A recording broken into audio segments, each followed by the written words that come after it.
আপোনালোকে নিজেও দেখিছে যে যোৱাকালি অৰ্থাৎ 20 তাৰিখৰ পৰা এভেকশ্যন চলিছে। প্ৰায় 70,000 বিঘা মাটি বেদখল হৈ আছিল আৰু স্থানীয় ৰাইজে সেই মাটি এৰি দিয়াৰ কাৰণে প্ৰস্তুত আছিল, কাৰণ তাত অসম চৰকাৰে এখন কৃষি বিপ্লৱ ঘোষণা কৰাৰ মানসিকতাৰে সন্মানীয় মুখ্যমন্ত্ৰী ডক্টৰ হিমন্ত বিশ্ব শৰ্মা ডাঙৰীয়া, পদ্ম হাজৰিকা আমাৰ চতিয়াৰ বিধায়ক, তেখেতক অধ্যক্ষতা লৈ চিপাঝাৰ সমষ্টিৰ সন্মানীয় বিধায়ক পৰমানন্দ ৰাজবংশী, মঙলদৈ লোকসভা সমষ্টিৰ সাংসদ দিলীপ শইকীয়া, খুমটাই সমষ্টিৰ বিধায়ক মৃণাল শইকীয়াক লৈ এখন কমিটি গঠন কৰি দিছে আৰু সেইখন কমিটিক তদাৰক কৰাৰ কাৰণে দায়িত্ব দিছে যেন তাত এগ্ৰি এণ্ড এগ্ৰিয়েলাইটছ কৃষি আৰু কৃষিজাত সামগ্ৰী উৎপাদন কৰি ৰাজ্যখনক উৎপাদন কৰিব পাৰি, শাক পাচলি এভেইলেবল কৰিব পাৰি, মাহ জাতীয় বা দাইল জাতীয় খাদ্য কিছু কৰিব পাৰি, দুগ্ধ উন্নয়ন কৰিব পাৰি, বিভিন্ন ক্ষেত্ৰত ছাগলী মৎস্য পালনকে আদি কৰি বিভিন্ন ধৰণৰ কাম কাজ কৰি উঠি অহা প্ৰজন্মই তাত নিয়োগ নিশ্চিত কৰিব পাৰে। এখন স্বনিৰ্ভৰশীল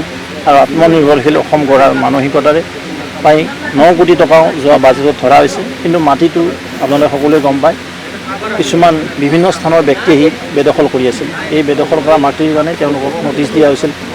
প্ৰশাসনে বাৰম্বাৰ তেওঁলোকক ৰিকুৱেষ্ট কৰিছে, স্থানীয় ৰাইজেও তাত সহযোগ আছিল, কেইবালানি প্ৰশাসনৰ লগত মিটিং হৈছিল। কিন্তু যোৱাকালি যিটো ঘটনা, এই ঘটনাত যিদৰে পুলিচক আক্ৰমণ কৰিব আহিলে আপুনি নিজে দেখিবলৈ পাইছে, কিদৰে তেওঁলোকক লাঠি জং লৈ মানে হৃদয়ভাৱে প্ৰহাৰ কৰিছিল। তেতিয়া পুলিচে আত্মৰক্ষাৰ কাৰণে শূন্যলৈ গুলী চলনা, কন্দুৱা গেছ বা লাঠি চলনাও কৰিছিল, লাঠিৰে ঠেলি দিয়াৰ, কিন্তু তাতো তেওঁলোক শান্ত নহয়। তেওঁলোক আজি আক্ৰমণ কৰিছিল।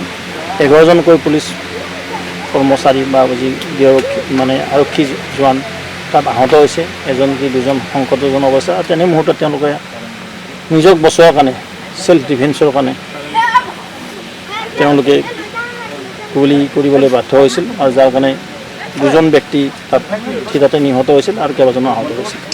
যিটো ৰাজহ বিভাগ আছে আমাৰ অসম চৰকাৰৰ ৰেভিনিউ ডিপাৰ্টমেণ্টৰ পৰা গোটেইখিনি কথা জৰীপ কৰিছে, জিলা প্ৰশাসনে জনাইছে, জিলা প্ৰশাসনে তাত সভা পাতিছে সেইসকল ব্যক্তিক লৈ, আৰু তেওঁলোক সন্মত দিছে যে ইয়াত এনেকুৱা পামখন হওক য'ত আমাৰ যুৱক যুৱতীসকলে ইয়াত খেতি কৰিবলৈ সক্ষম হ'ব।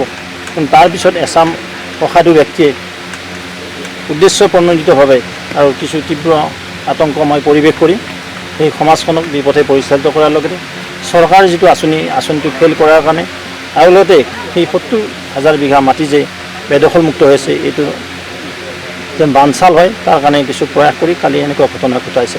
আৰু ক'ভিডৰ কথাৰ কাৰণে তেওঁলোকক আৰু এটা কথা কওঁ, তেওঁলোকৰ কাৰণে 1000 বিঘা মাটি বেলেগ পিনে তেওঁলোকে ব্যৱস্থা কৰি দিছিলে। আৰু তাত মান্তি হৈছে যে তোমালোকে একেলগে সেইখিনি মাটি তোমালোকে দখল কৰা, সেইকাৰণে তেওঁলোক মাটিও ব্যৱস্থা, কিন্তু তাকো তেওঁলোকে সন্মতি নজনায়। কিন্তু স্থানীয় ৰাইজে জনাইছিল যিসকল তাত আছিল, কিন্তু তাত কিছু উচ্চতনী বা বৰচনীমূলক বক্তব্য দিয়া হ'ল, যাৰ কাৰণে কালি নিচিনা ঘটনা ঘটিবলৈ সক্ষম হৈছে।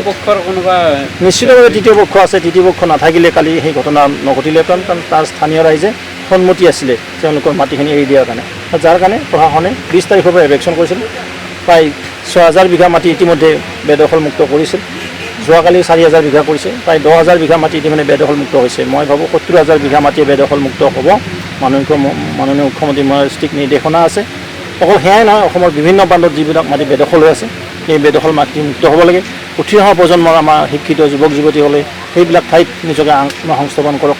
আমি অসমখন এখন উন্নয়নমুখী ৰাজ্য হিচাপে পাব বিচাৰোঁ, কাৰণ আমি উৎপাদন কৰিব লাগিব, নহ'লে মূল্য বৃদ্ধি ইমান হৈ আছে, আমি জনসংখ্যা বৃদ্ধি আছে, যদি আমি একো কাম নকৰোঁ, আমাৰ এই সুন্দৰ হাত দুখনে যদি আমি খেতিপথাৰত কাম নকৰোঁ, তেতিয়া আমি ক'ৰ পৰা বস্তু বাহিনী পাম? আমি প্ৰডাকশ্যনমুখী হ'ব লাগিব।